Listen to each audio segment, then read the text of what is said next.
Bonjour, ça fait un petit moment que j'ai pas fait de vidéo, je suis désolée. J'espère que mes contes vous ont pas trop manqué. Alors aujourd'hui, je voudrais vous lire un conte chinois qui est dans un de mes recueils. C'est toujours la même collection. En fait, je vous ai jamais dit d'ailleurs quelle collection c'était. Ce sont les éditions Grund et ils ont fait toute une collection de contes de chaque pays. Donc on trouve des contes vraiment très variés qu'on n'a pas l'habitude d'entendre ou de lire, donc c'est assez cool. Si elles existent encore, ceux dont je ne suis pas sûre, faudra que je vérifie, je vous dirai ça la prochaine fois.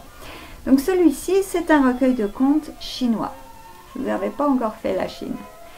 Et il s'appelle L'étudiant et le héron. Il était une fois un étudiant pauvre, mais versé dans la rhétorique des vieux docteurs, capable de composer un poème et même de peindre fort bien. Seulement, il n'avait jamais un sou vaillant en poche. Le soir, il avait l'habitude de rencontrer ses amis à l'auberge, dont le patron l'aimait bien. Il s'asseyait dans un coin pour écrire ou dessiner. L'aubergiste, à maintes reprises, lui avait donné une tasse de thé ou quelque chose à manger, sans lui faire payer d'écho, car il l'avait en pitié autant qu'en amitié. Un beau soir, l'étudiant arriva à l'auberge comme d'habitude, mais cette fois sans s'installer à une table. Il saisit un pinceau et un petit pot d'encre de Chine. En quelques traits, il dessina un héron.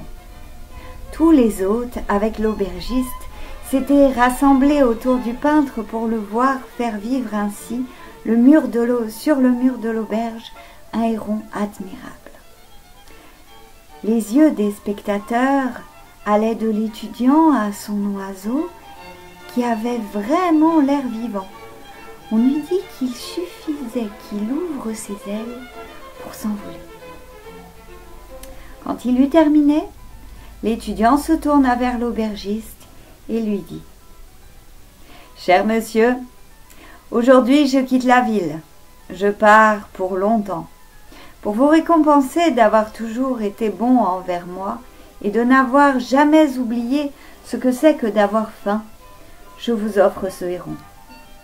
Il vous suffira de frapper 3 fois dans vos mains pour que ce héron vienne se poser sur le sol et danse pour le plaisir de vos clients. Mais prenez garde, le héron ne peut danser qu'une seule fois par jour. »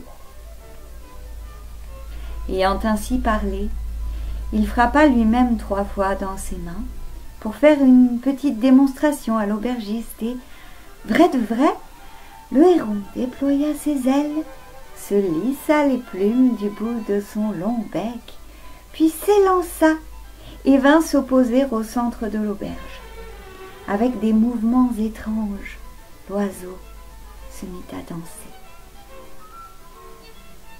C'était hallucinant.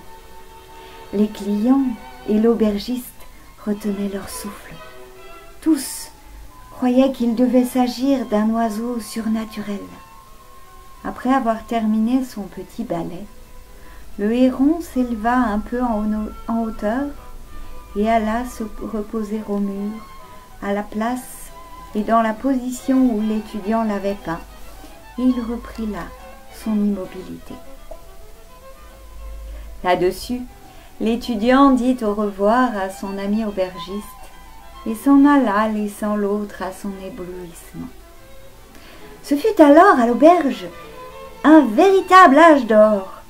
La porte n'était pour ainsi dire jamais fermée. Les clients arrivaient en foule, chacun voulant se convaincre par ses propres yeux de cette histoire incroyable. Un oiseau peint qui dansait.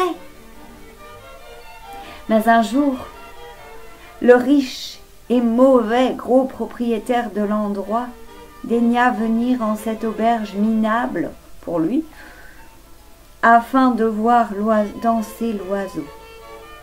Quand il l'eut vu et bien vu, il exigea encore une petite danse pour lui tout seul. L'aubergiste le supplia en lui disant que ce n'était pas possible, que c'était interdit, qu'il revienne le lendemain. Mais ce jour-là, l'oiseau devait se reposer. Le riche s'entêta et jeta une poignée de pièces d'or sur la table en disant « Je veux que le héron danse encore une fois pour moi !» Que pouvait-il faire, le pauvre aubergiste? Il s'exécuta, frappa encore 3 fois dans ses mains, contre son gré, et le cœur serré d'angoisse. Le héron s'agita sur son mur, prit lentement son envol pour descendre dans la salle. Mais il avait l'air triste et la tête basse. L'oiseau dansa, mais pas comme d'habitude. Il dansait si pitoyablement qu'à le voir, on en avait les larmes aux yeux. Quand il s'immobilisa, la porte de l'auberge s'ouvrit. Et qui vit-on entrer? Le pauvre étudiant. Sans dire un mot, il regarda le héron. Puis il porta un pipeau à ses lèvres et se mit à jouer. Le héron s'avança lentement à sa rencontre. Personne dans l'assistance ne bronchait. L'étudiant sortit de l'auberge, traversa le village, tout en continuant à jouer une mélodie pleine de nostalgie. Le héron le suivait à quelques pas, l'air triste et découragé. Lorsqu'ils arrivèrent à la sortie du village, ils disparurent comme par enchantement. Et depuis lors, jamais personne n'a revu ni l'étudiant, ni le héron danseur. Voilà, j'aime beaucoup cette petite histoire, bien qu'elle soit assez triste. Elle montre quelque chose de très particulier, précisément à l'art chinois, car dans beaucoup de leurs histoires, on dit que les tableaux de dragons, d'oiseaux, de cascades, des fois, peuvent prendre vie si le peintre est quelqu'un d'exceptionnel.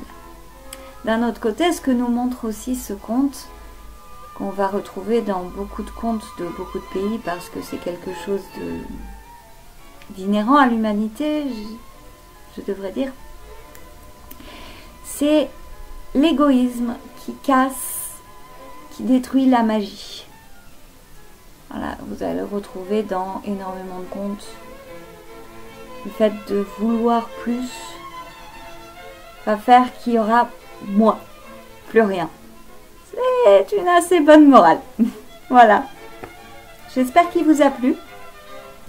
Si vous en voulez d'autres, n'hésitez pas à vous abonner. Si ça vous a plu, mettez un petit pouce bleu. Ça pourra m'aider et aider plus de gens à écouter mes histoires. Je vous souhaite une bonne journée. Au revoir.